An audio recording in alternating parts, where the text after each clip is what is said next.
12.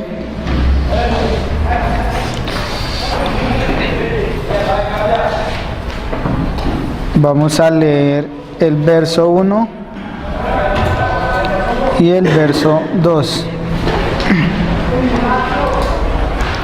Romanos 12, 1. Nos ponemos de pie por última vez.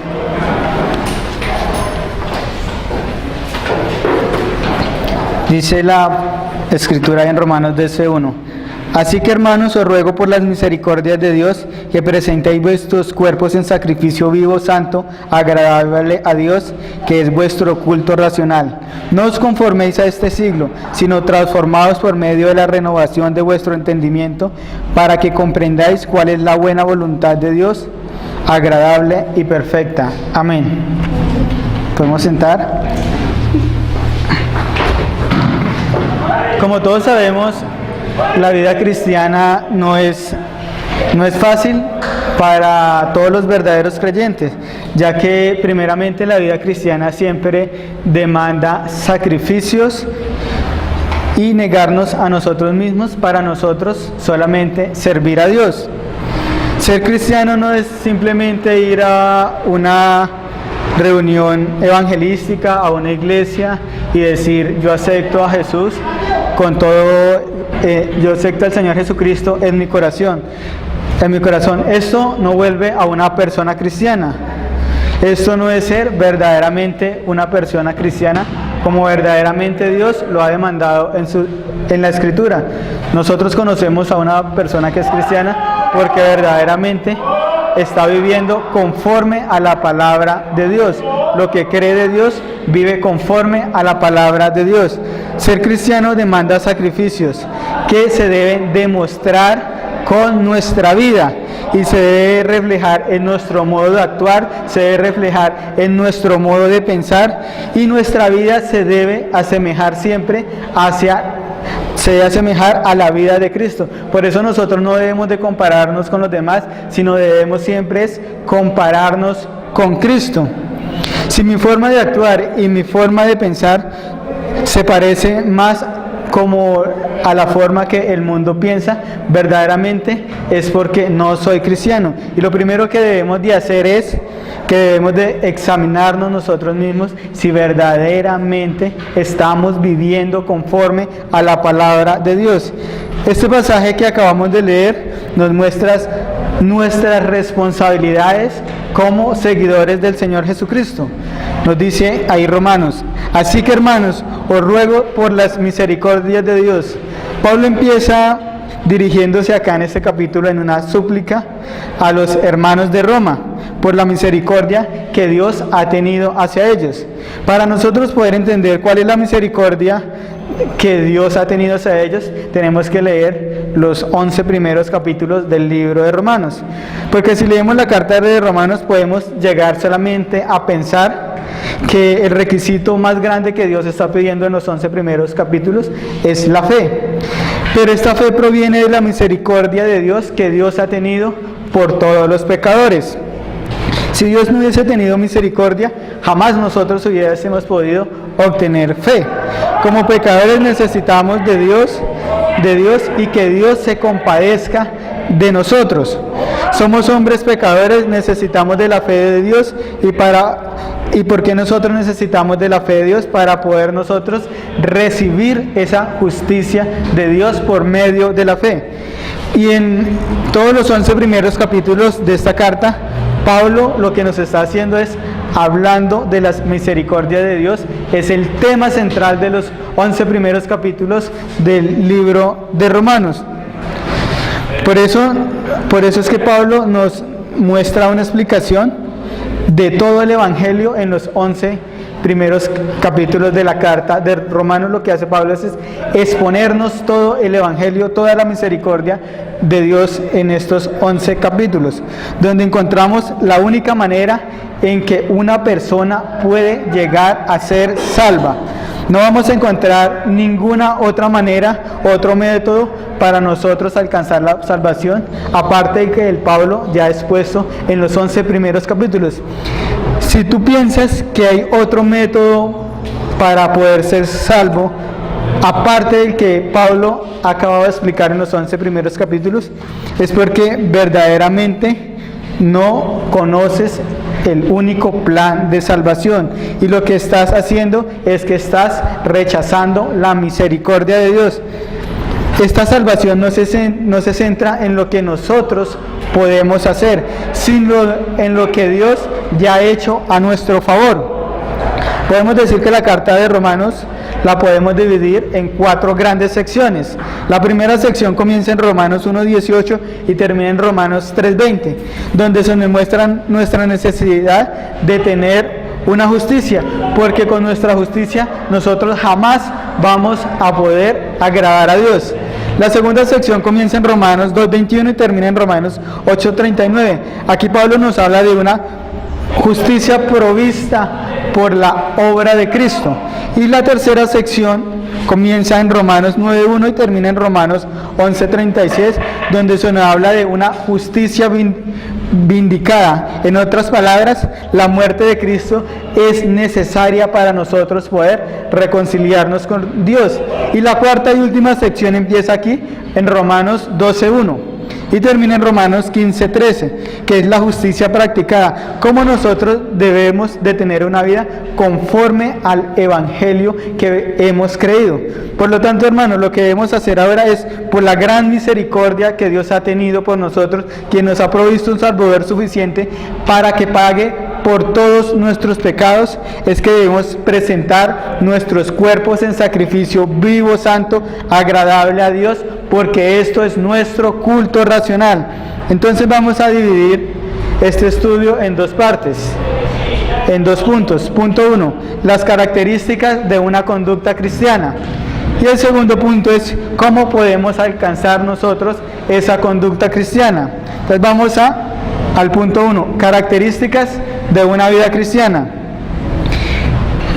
En una ocasión a un hombre le gustaba mucho ver a su esposa con vestidos largos, pensando que a ella le gustaban muchos los vestidos largos, y aparte de esto, a este hombre también le gustaba el color azul, y por esta razón su esposa tenía muchos vestidos largos que eran de color azul o tenía cosas azules, hasta que un día la mujer recibió un regalo de su hermana, y este regalo era una falda, y el esposo fue quien recibió este paquete, y quiso mirar este hombre quién había enviado este paquete. Entonces tomó la tarjeta que venía junto al regalo, y en la tarjeta decía: hermana, te envío esta falda porque sé que a ti no te gustan los vestidos, además te la envío de tu color favorito, que es el negro. Entonces este hombre buscó a su esposa para decirle por qué no le había comentado a eso. La respuesta de esta mujer fue: sí, es verdad, a mí no me gustan los vestidos largos, pero yo no tengo ningún problema con colocarme los vestidos que tengo. Supongamos que lo que haya dicho esta mujer sea verdad, pero eso sea verdad. Lo primero que tenemos que mirar es que este hombre gastaba su dinero pensando que verdaderamente él estaba agradando a su esposa con los regalos que él le hacía. Pero en este caso, en esta historia, ambas personas son culpables. La mujer tanto, primeramente por no decirle a su esposo lo que le gustaba, y el hombre por no conocer los gustos de su esposa. Cada uno de nosotros hemos presentado a Dios muchísimos sacrificios. La pregunta es: ¿conocemos lo suficientemente las Escrituras? ¿Conocemos lo suficientemente a Dios para nosotros poder decir con seguridad lo que nosotros hacemos verdaderamente agrada a Dios? Por ejemplo, en este momento nosotros, como todos sabemos, nos encontramos ya en las vísperas de Semana Santa. En estas fechas podemos ver que muchas personas hacen peregrinaciones, otras personas se flagelan y muchos hasta se portan bien en esta época de Semana Santa, pues no organizan un poco su vida, no se emborrachan, y otros van a grandes conglomeraciones religiosas y otros presentan sus ofrendas. Si nos damos cuenta, todas estas personas tienen algo en común. Creen que con lo que están haciendo van a complacer a Dios y están agradando a Dios. ¿Tú crees que esos son los sacrificios que Dios está esperando de nosotros? Entonces vamos a ir al punto A. ¿Cómo debe ser nuestro sacrificio a Dios? Dice, entonces, en la época del pueblo de Israel, los israelitas tenían que hacer muchas series de sacrificios, tenían que hacer muchos sacrificios. Como sabemos, todos sus sacrificios ilustraban y representaban y apuntaban siempre hacia la obra de Cristo. Y todos estos sacrificios dependían primeramente de la situación económica de la persona y también dependían de la clase de pecado que la persona había cometido. Como nosotros lo podemos ver si nosotros leemos el libro de Levítico, donde encontramos todas las leyes y todas las normas, cómo tenían que hacerse estos sacrificios para poder presentárselos a Dios. También encontramos una serie de distintos sacrificios que ofrecían los israelitas. Perdón. Los sacrificios que hacían los israelitas no simplemente eran de animales, sino también habían otros sacrificios que eran de granos y otros sacrificios que se hacían con aceites. Como dije antes, todo esto representaba lo que iba a ocurrir. Estos sacrificios apuntaban al sacrificio definitivo, apuntaban hacia Cristo. Pablo nos dice: os ruego, hermanos, por la misericordia de Dios, que presentéis vuestros cuerpos en sacrificio. Y ese sacrificio que Dios demanda de nosotros es que nosotros nos presentemos delante de Dios como sacrificio. El sacrificio somos nosotros mismos. Recordemos que el Señor nos ha salvado por su gracia y por su misericordia. Y aunque nosotros hemos pecado, debemos de presentar nuestros cuerpos en sacrificio a Dios. Ya no tenemos nosotros que llevar ofrendas a Dios como lo hacían los israelitas, que ellos llevaban sus corderos, llevaban una medida de harina a Dios. Dios quiere que nosotros presentemos nuestros cuerpos en sacrificio a Él. Pero lo primero que debemos saber es que este sacrificio que nosotros vayamos a presentar a Cristo, a Dios, debe ser un sacrificio voluntario para nosotros poder presentárselo a Dios. Dios no nos obliga a que nosotros le servamos a Él por la fuerza. Por el contrario, Dios nos está invitando a nosotros que le sirvamos a Él, a que nosotros presentemos nuestros cuerpos en sacrificio a Él. Si tú decides servir a Dios o no servir a Dios, es tu problema. Aunque si tú decides no servir a Dios, debes saber que tú mismo te haces responsable y tienes que rendirles cuentas a Dios. Pero lo que hace agradable este servicio a Dios es que este servicio a Dios no es una carga para nosotros. Por el contrario, como creyentes, debe ser un gozo para nosotros llegar a servir a Dios. Por ahí hay muchos cristianos que ni siquiera comprenden el significado de qué significa verdaderamente nosotros servir a Dios. ¿Qué pasaría si nosotros, por ejemplo, estuviéramos en nuestra casa y recibiéramos una llamada del presidente? Y el presidente nos dijera: mire, fulanito de tal, yo a usted lo necesito para que se encargue de un proyecto, yo a usted lo he escogido para que usted participe de él.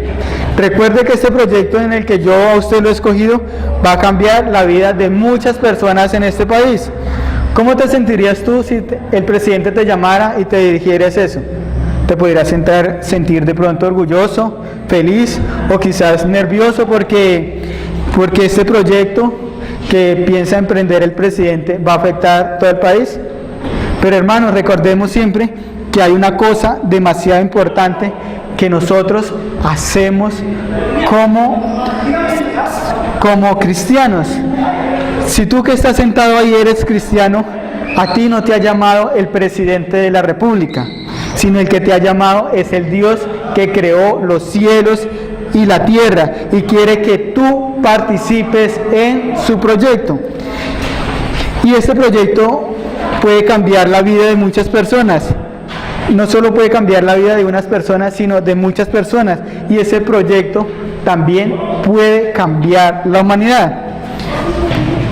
Por eso, si servimos a Dios, Dios puede obrar a través de nosotros, y no solo puede cambiar un individuo, sino también puede cambiar un pueblo y también puede cambiar toda la humanidad.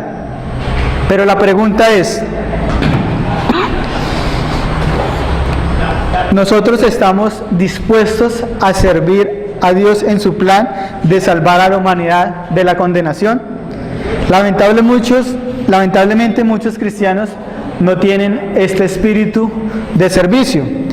Quizás si fuera el proyecto que nos había propuesto el presidente, ahí sí nosotros estaríamos hasta dispuestos, hasta trasnochar por llevar a cabo este proyecto.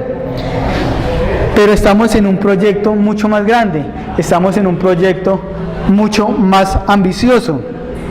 Y cuando el Señor nos pide que nosotros le sirvamos, lo primero que hacemos es que empezamos a sacar excusas.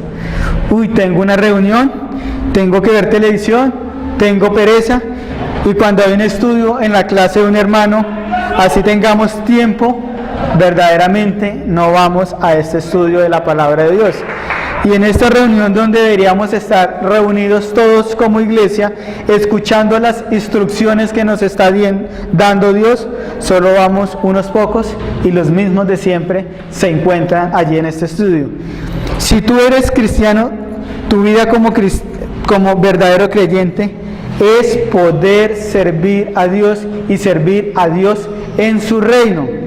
Hay personas que dicen ser creyentes, que sirven más al mundo que verdaderamente sirven a Dios, porque hay personas que se preocupan más por su trabajo y están pendientes más por su trabajo, hasta en sus tiempos libres se dedican a su trabajo.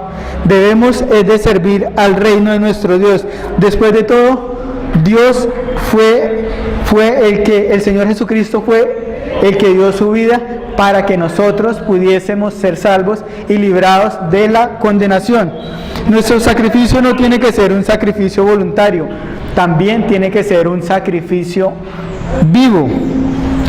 Vamos a ir al punto B, Romanos 1:2. Así que, hermanos, os ruego por las misericordias de Dios que presentéis vuestros cuerpos en sacrificio vivo. Cuando hablamos de sacrificio vivo y nosotros lo contraponemos con el Antiguo Testamento, nos vamos a dar cuenta que los animales que eran sacrificados en el Antiguo Testamento, todos resultaban muertos. Entonces debemos nosotros de presentarnos a Dios como sacrificio vivo. Romanos 6:13 nos dice: ni tampoco presentéis vuestros miembros al pecado como instrumentos de iniquidad, sino presentaos vosotros mismos a Dios como vivo de entre los muertos. ¿Cómo nosotros debemos de presentarnos a Dios? Como vivos de entre los muertos, ya que hemos obtenido una nueva vida en Cristo, de manera que tenemos ahora una nueva identificación con Cristo. Por supuesto, el Señor Jesucristo es la ilustración perfecta de un sacrificio vivo, ya que el Señor Jesucristo murió en obediencia a la voluntad de Dios, del Padre. Pero el Señor Jesucristo también resucitó como sacrificio vivo, llevando en su cuerpo las marcas del Calvario, y Él es nuestro sumo sacerdote, quien intercede por nosotros ante el trono de Dios. Por eso, cuando nosotros hablamos de presentar nuestros cuerpos en sacrificio vivo, Pablo nos está indicando que nos presentemos ante Dios una vez y para siempre, así como se presentó también el Señor Jesucristo. ¿Qué quiere decir esto? Dios quiere que nosotros hagamos un compromiso definitivo con Él. Así como cuando el novio y la novia se comprometen el uno al otro en matrimonio, asimismo Dios quiere que nosotros nos comprometamos con Él. De esta misma manera debemos presentarnos a Dios una sola vez y para siempre. Mejor dicho, debemos de comprometernos ahora a vivir para Cristo. Y esto determina lo que debemos de hacer con nuestros cuerpos, ya que no vamos a vivir para nosotros mismos, sino que ahora vamos a vivir para Dios. Yo sé que a veces podemos llegar a pensar cosas demasiado raras en nuestra vida cristiana, porque miramos todo el pecado que nosotros aún tenemos y a veces nos gustaría verdaderamente librarnos de todo nuestro pecado, y la única manera que nosotros encontramos para poder librarnos de todos nuestros pecados es morir. Y cuando es morir, incluso por ejemplo cuando nosotros estamos en Chía, había un hermano que pensaba esto, que decía que a él le sería bueno morir y estar con Cristo. Él quería mucho estar con el Señor, y a veces hasta nos citaba Filipenses 1:21, donde dice: porque para mí el vivir es Cristo y el morir es ganancia. Y él decía: no, para mí me sería mucho mejor por mi pecado estar en este momento con el Señor. Pero este hermano en este momento no pensaba verdaderamente en vivir para Cristo, sino que pensaba en la recompensa que Cristo le iba a dar después de su muerte. Y esto está mal si nosotros llegamos a pensar de esta manera. Pablo nos dice que nosotros debemos presentar nuestros cuerpos en sacrificio vivo a Dios. Pablo dice que para él el vivir es Cristo. Todos sabemos que la muerte acaba con todo. La muerte siempre va a acabar con la vida de una persona. Mientras nos encontremos en este mundo, nosotros lo que debemos hacer es siempre pensar en vivir para Cristo. Y vivir para Cristo no es algo que nosotros tenemos que hacer, es algo que nosotros debemos de hacer todos los días de nuestra vida hasta que verdaderamente el Señor nos llame. Físicamente solamente nosotros podemos morir una sola vez, y mientras nos encontremos en este mundo, nosotros lo que debemos hacer es vivir para Cristo. Para Cristo nosotros debemos de hacer es luchar. Primero debemos de luchar contra nuestra carne, segundo debemos de luchar contra el diablo, y tercero debemos de luchar contra el mundo.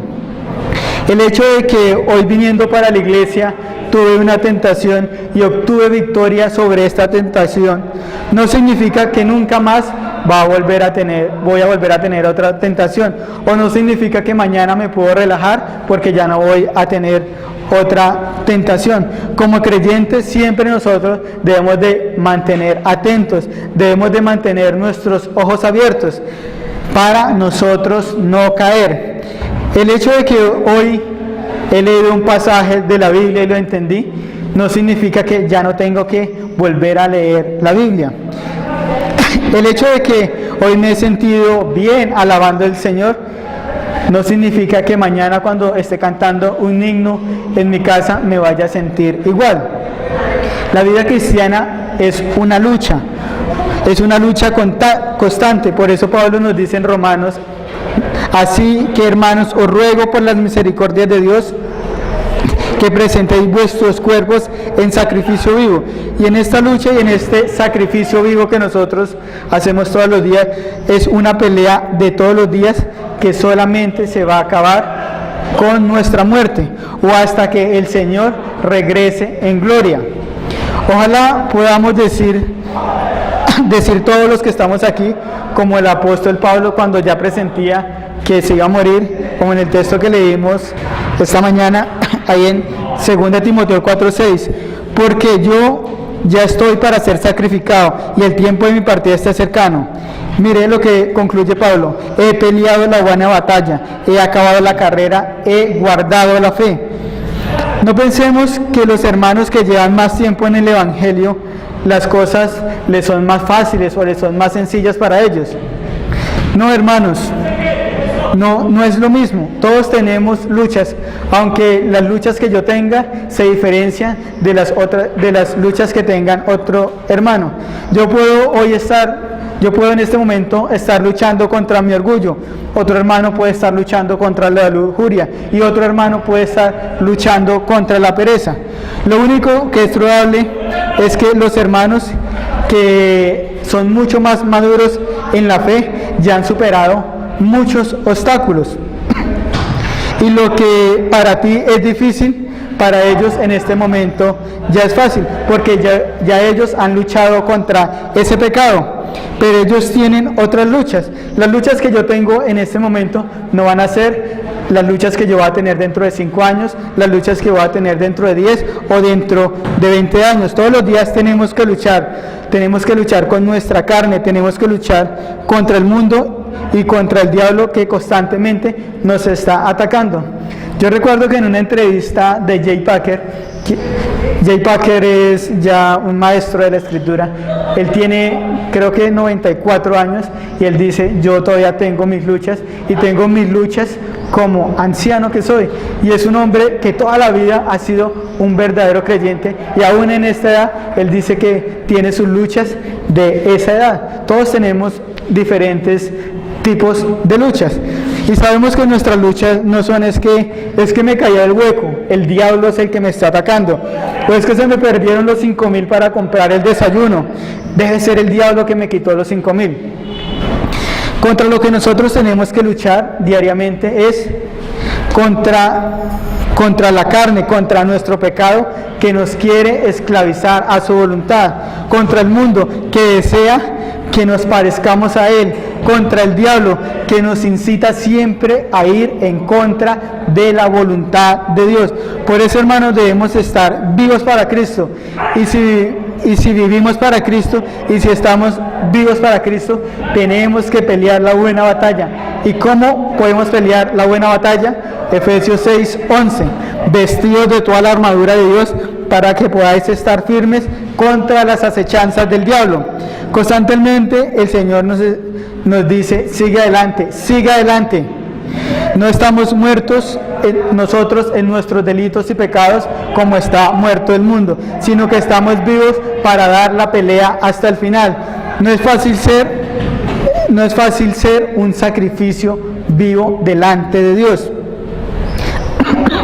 A veces hasta llegamos a pensar que nuestra vida es demasiado complicada, porque el dinero no me alcanza, tengo que pagar el arriendo, nos toca mercar y el dinero no me alcanza. El problema es que siempre nosotros estamos viendo solamente las cosas malas que nos están pasando y decimos: es que solo a mí solamente me pasan cosas malas. Y cuando nos están pasando todas estas cosas malas, verdaderamente nosotros lo que estamos haciendo es que estamos quitando la mirada de Dios y no estamos confiando en Dios, sino que empezamos nosotros a compararnos y decimos: mire a mi vecino, que es este que ni siquiera piensa en Dios, que ni siquiera se preocupa por su vida espiritual. A este vecino se le va bien, mire, compró carro nuevo, mire, tiene ahora moto nueva, cambió los muebles, ahora tiene muebles nuevos. A esta persona solamente le pasan cosas buenas. Recuerden, hermanos, siempre debemos saber que nuestra vida debe ser un sacrificio vivo a Dios, así como nuestra recompensa también va a ser una recompensa viva.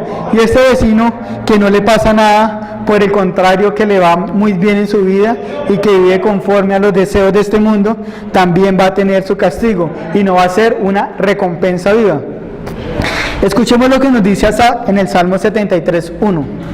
Dice Salmo 73:1, dice: ciertamente bueno es Dios para con Israel, para con los limpios de corazón. En cuanto a mí, casi deslizaron mis pies, por poco resbalaron mis pasos, porque tuve envidia de los arrogantes viendo la prosperidad de los impíos. Asaf dice: tuve envidia de los impíos, porque prosperaban y me puse a compararme con ellos, y todo lo que ellos hacían le iba bien. ¿Y qué sucedió por hacer eso? Casi resbalo, casi caigo, porque a mí me iba mal en mi situación económica. Y continúa diciendo en el verso 18, aquí hablando de los impíos: ciertamente los ha puesto en deslizaderos, en asolamiento los harás caer, como han sido asolados de repente. Perecieron, se consumieron de terrores, como sueño del que despierta así. Señor, cuando despertares, menospreciará su apariencia. Se llenó de amargura mi alma, y en mi corazón sentía punzadas. Tan torpe era yo que no entendía, era como una bestia delante de ti. Con todo, yo siempre estuve contigo, me tomaste de la mano derecha y me has guiado según tu consejo, y después me recibirás en gloria. Asa solo miraba lo malo que a él le estaba pasando en ese momento de su vida y comprendió cuál era el final que le esperaba a los impíos. Y a pesar de todo lo que le pasaba, de todo lo malo que le pasaba, se dio cuenta que el Señor siempre había estado con él. Por eso concluye diciendo: tan torpe era yo que no entendía, era como una bestia delante de ti. Me tomaste la mano derecha, me has guiado según tu consejo y me recibirás arriba en gloria. Asa sabía cuál era su recompensa y que el Señor siempre iba a estar con él a pesar de todas sus adversidades. Punto C. Sacrificio santo. Un sacrificio vivo y santo. Todos aquí conocemos el significado de la palabra santo. Santo significa apartado para Dios. Dios nos ha apartado del mundo para Él. Santo no quiere decir que nosotros nunca pecamos, porque sabemos que nosotros somos pecadores. Dios nos ha salvado por su gracia para que nosotros podamos hacer buenas obras. El mismo que Dios mismo preparó de antemano para que nosotros pudiésemos andar en estas buenas obras. Dios no nos salvó porque todo lo que yo hago, yo siempre lo hago bien. Dios no me salvó por mi apariencia física. Dios me salvó para que yo pueda hacer buenas obras. Por ejemplo, Dios nos salva para que nosotros podamos hacer buenas obras, porque nosotros no podíamos hacer buenas obras, por eso nos ha salvado Dios. Pero hay personas que llevan años en la iglesia y todo lo que han aprendido nunca lo han puesto en práctica. Todos los domingos reciben sermón tras sermón, reciben enseñanza de los hermanos, de los pastores, y nunca esto lo han puesto en práctica. El Señor nos salvó con un propósito. ¿Y cuál es este propósito? Efesios 1:3. Bendito sea el Dios y Padre nuestro Señor Jesucristo, que nos bendijo con toda bendición espiritual en los lugares celestiales en Cristo, según nos escogió en Él antes de la fundación del mundo. ¿Para qué? Para que fuésemos santos y sin mancha delante de Él. Hermanos, si Dios te salvó, es para que tú seas santo y sin mancha delante de Él. Ese es el propósito por el cual Dios te ha salvado. No hay otro propósito por el cual Dios nos ha salvado. Dios nos ha salvado para que nosotros seamos santos delante de Él. Dios no nos salvó para que nosotros seamos millonarios. O Dios no nos salvó para que nosotros tengamos el mejor carro. O Dios no nos salvó para que nosotros tengamos la mejor casa. O Dios no nos salvó para que nosotros tengamos la mejor familia. Dios nos salvó para hacernos santos. Por eso es que muchas personas rechazan el Evangelio, porque aman más su pecado que a Dios, porque no quieren ser santos.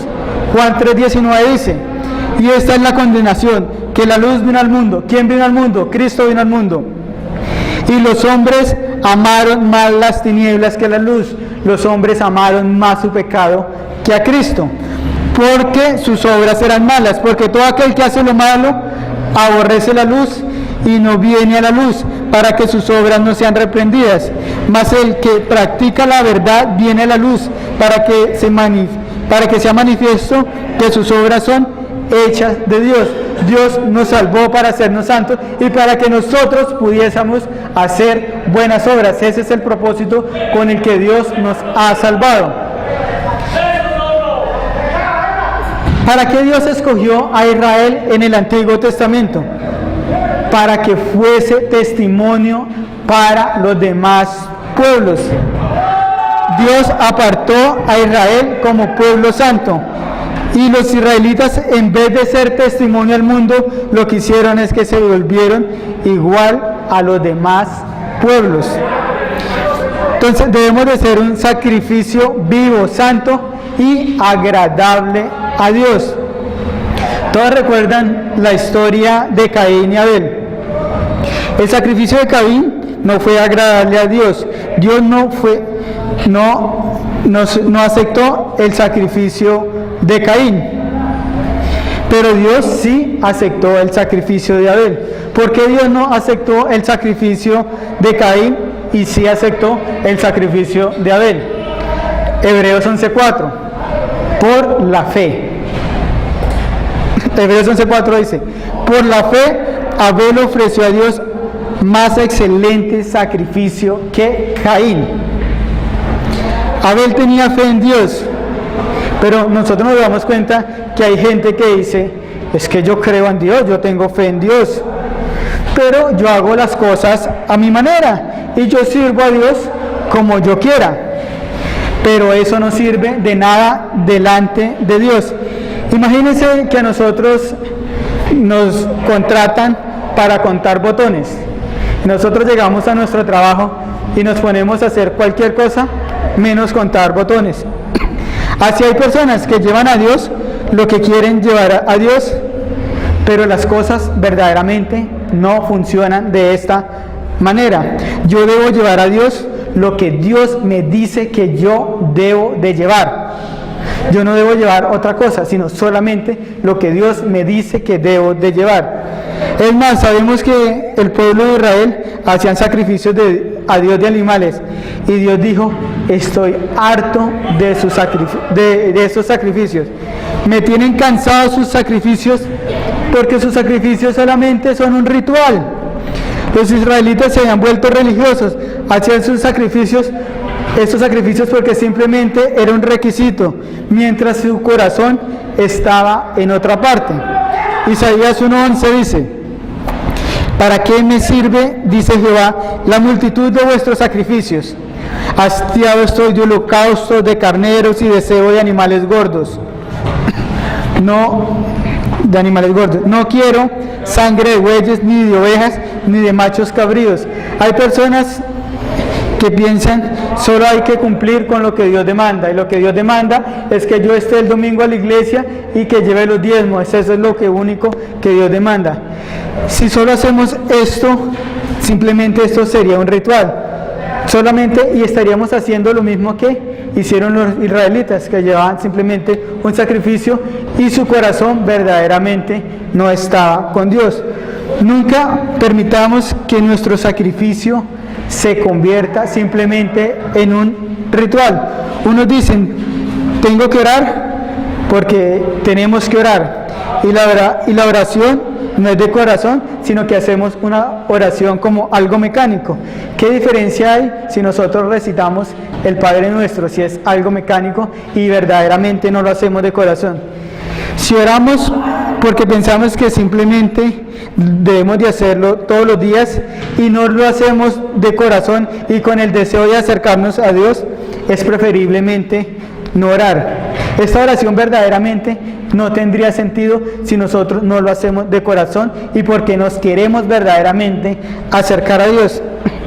Hay personas que cuando van a orar de noche y tienen mucho sueño, dicen 2 o 3 palabras simplemente como por cumplir. Es mejor que no oren, es mejor que se acuesten a dormir. Si una oración no sale del corazón, al Señor jamás le va a llegar esta oración. El Señor conoce todas nuestras intenciones del corazón.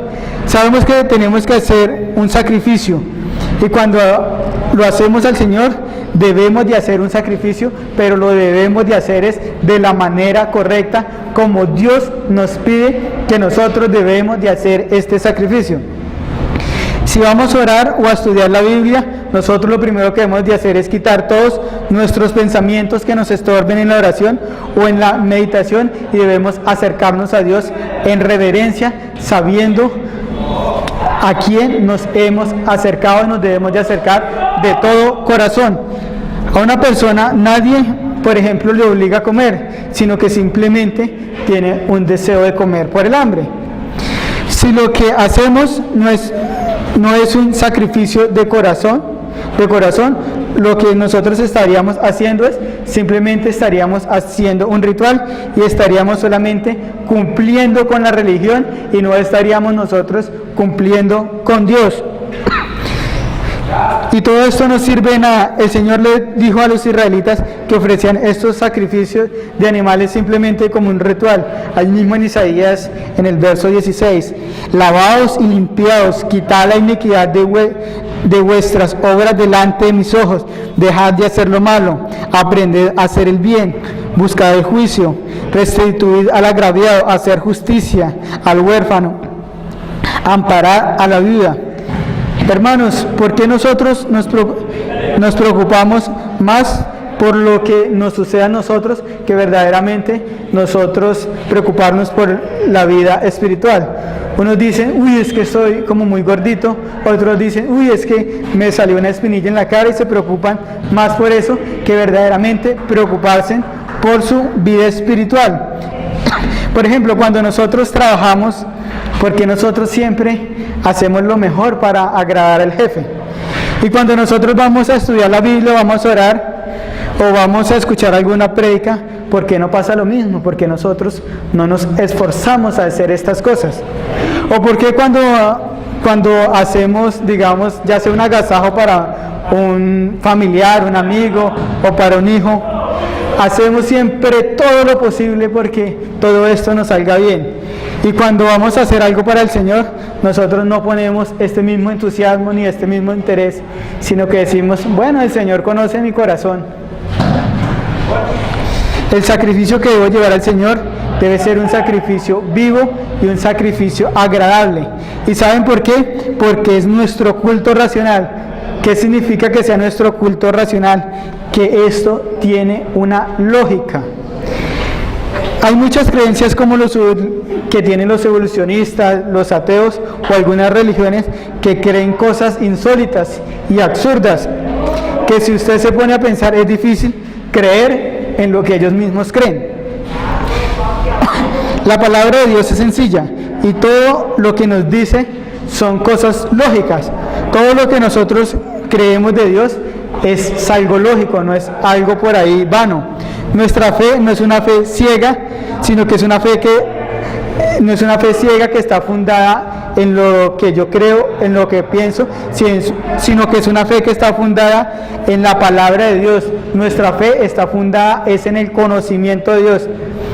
Si tú no tienes un verdadero conocimiento de Dios y no sabes verdaderamente quién es Dios, es porque verdaderamente no tienes fe. El mensaje del Evangelio es algo claro y es algo lógico.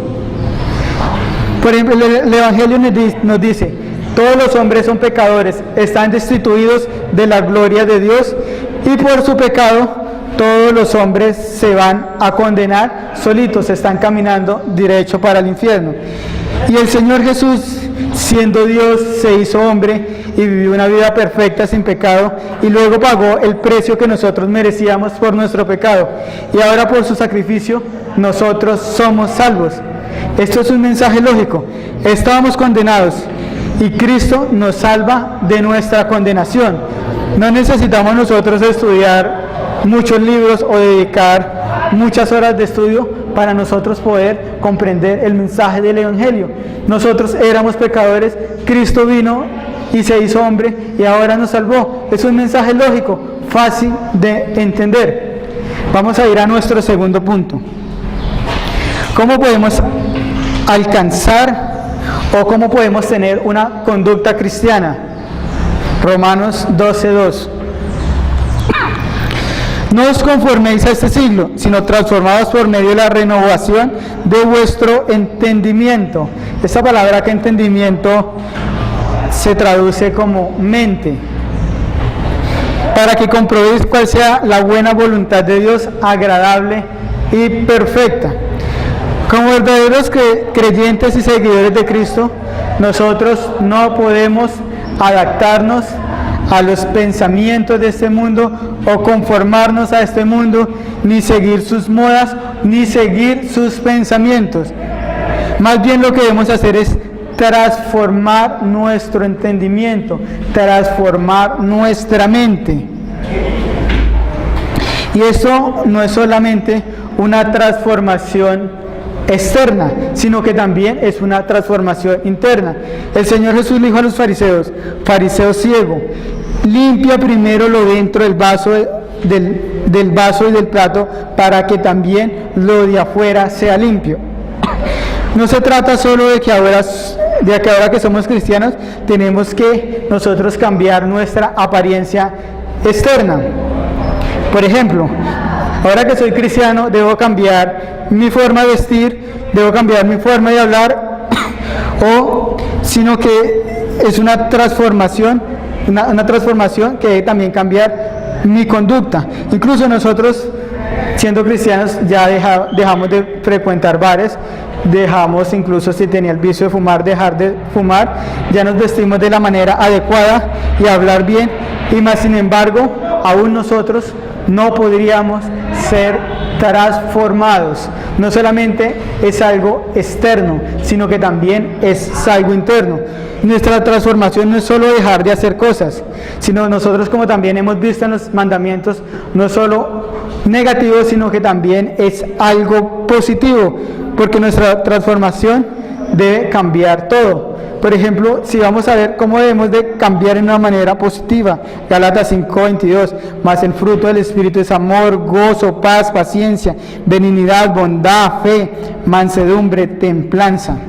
Nuestra transformación no es hacer una lista de las cosas que se nos están prohibidas. Nuestra transformación debe ser un profundo cambio interno, el cual debe ser llevado a cabo por el Espíritu Santo, porque Cristo nos ha comprado por precio y ha pagado el castigo que nosotros merecíamos.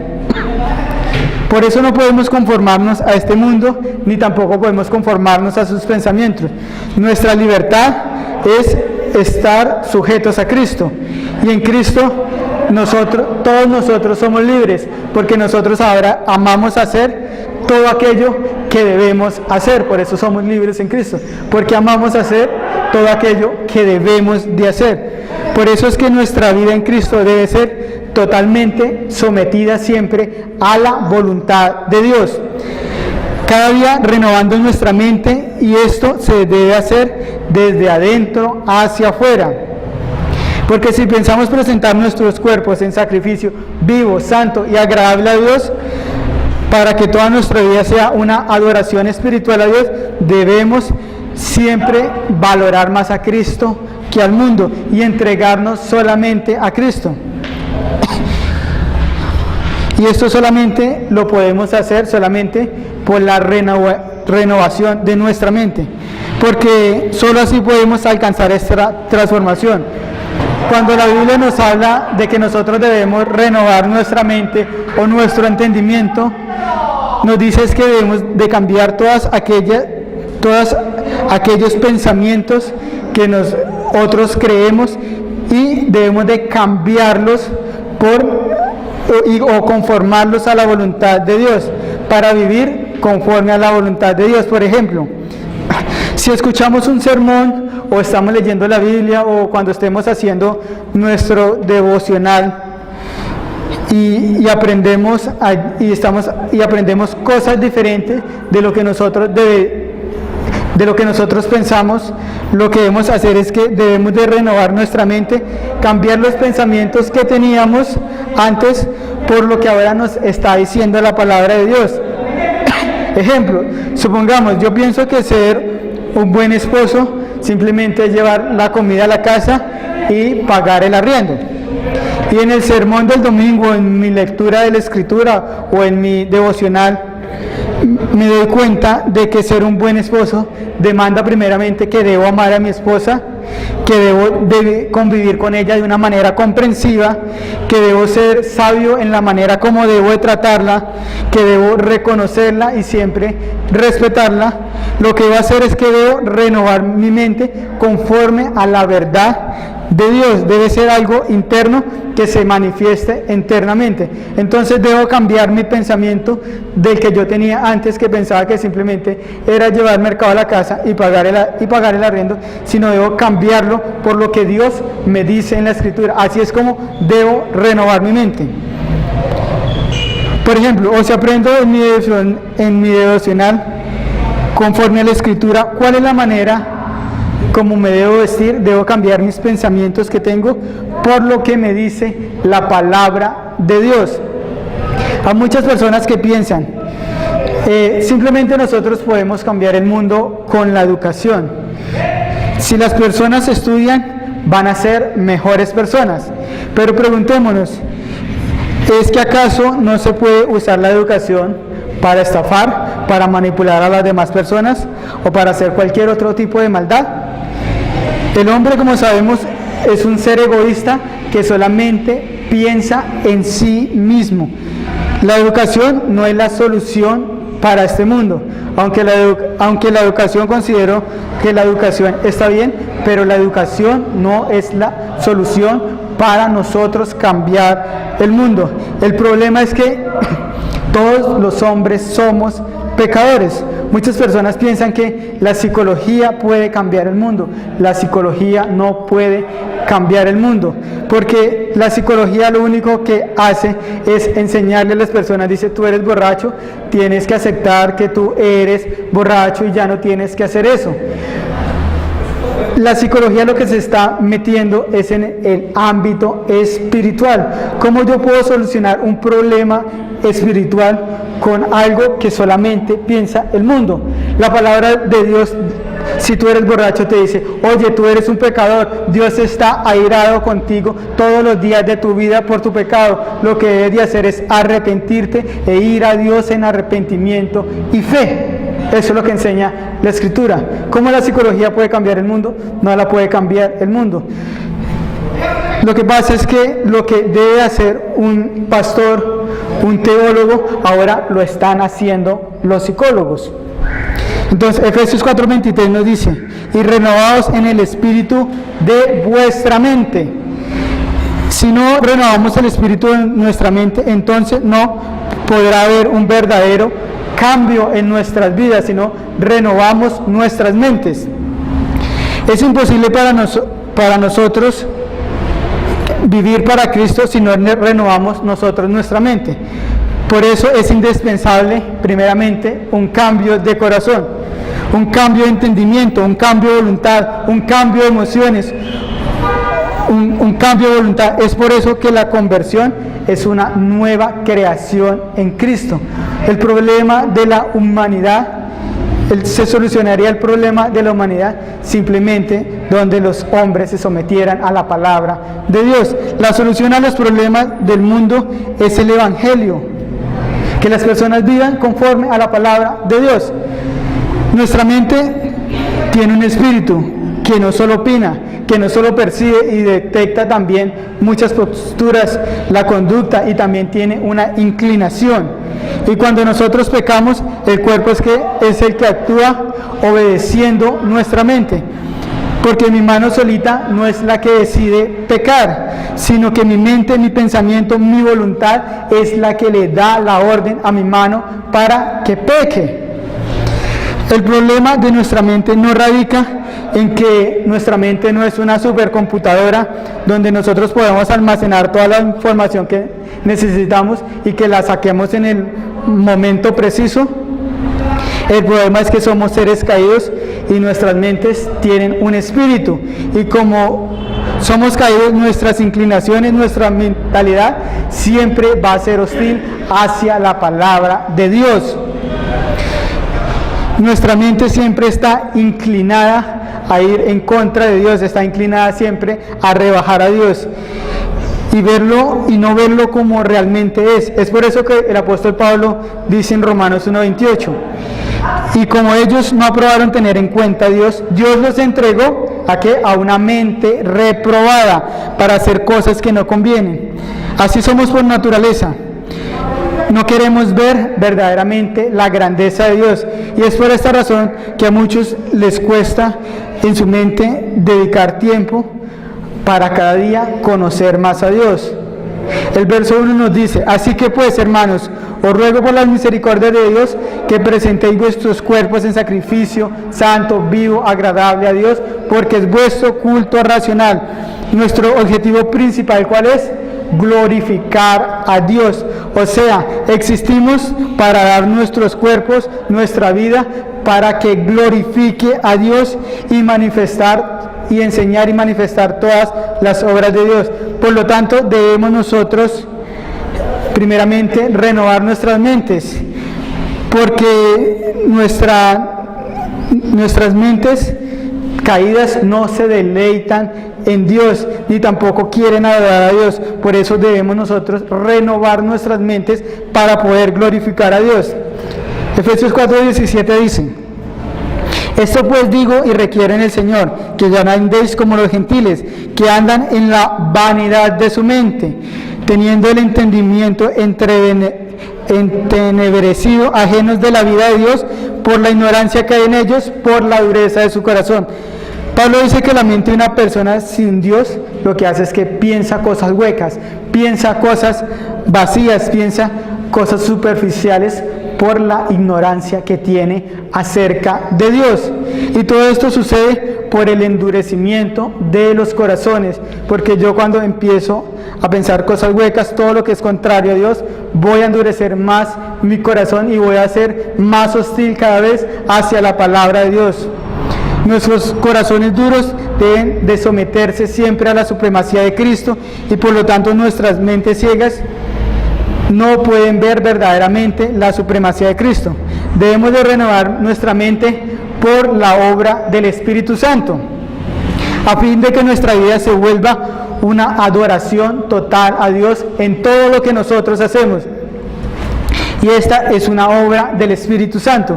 Primero, porque el Espíritu Santo obra de afuera hacia adentro y de adentro hacia afuera.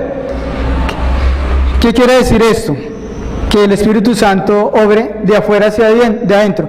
El Espíritu Santo expone a la mente la verdad acerca de Dios, es decir, el Espíritu Santo lleva a la persona a escuchar el Evangelio y mostrarle el camino de salvación, y luego esta persona va a comenzar a leer la Biblia y a meditar en la grandeza de Dios. Y el Espíritu Santo también tiene que trabajar de adentro hacia afuera. ¿Cómo debe hacerlo? Debe romper el endurecimiento del corazón que corrompe nuestra mente, para nosotros poder abrazar humildemente la verdad acerca de Dios. Si no es por la obra del Espíritu Santo, la verdad sería siempre despreciada y siempre rechazada. En conclusión, Dios nos creó para que nosotros lo glorificamos, pero por el pecado nosotros no podemos glorificar a Dios. Por eso debemos de rogar a Dios para nosotros abrazar la verdad que Dios nos dice en su palabra y esforzarnos para conocer esta verdad y cambiar nuestro entendimiento, nuestro conocimiento por la verdad de Dios, para que verdaderamente nosotros podamos adorar a Dios y exaltar a Cristo como ellos nos dicen en su palabra. Y cómo nosotros también podemos aprender a esto. Cuando nosotros estudiamos las Escrituras, podemos ver historias de hombres y mujeres que fueron usados por Dios y cómo ellos actuaron, para nosotros también actuar conforme a ellos actuaron y saturarnos de todas estas verdades espirituales para nosotros meditar en Dios y en la gloria de Dios y de nuestro Salvador. Y segundo, que debemos hacer es que debemos orar para que el Espíritu Santo siempre, cada día, esté renovando nuestras mentes, para que nosotros verdaderamente podamos comprobar cuál sea la buena voluntad de Dios, agradable y perfecta.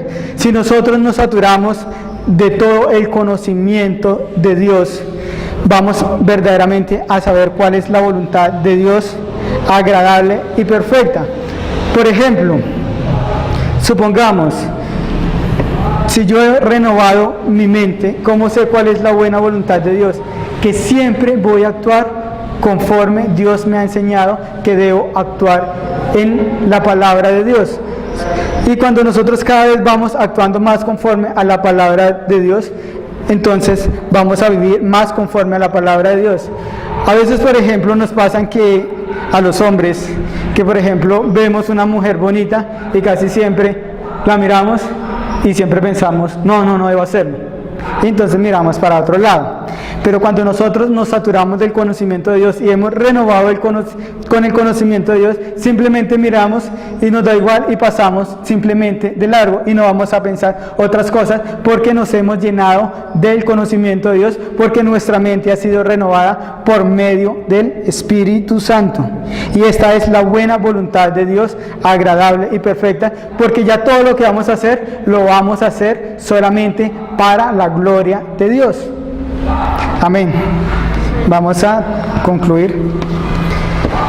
Padre Santo, Señor, te damos gracias.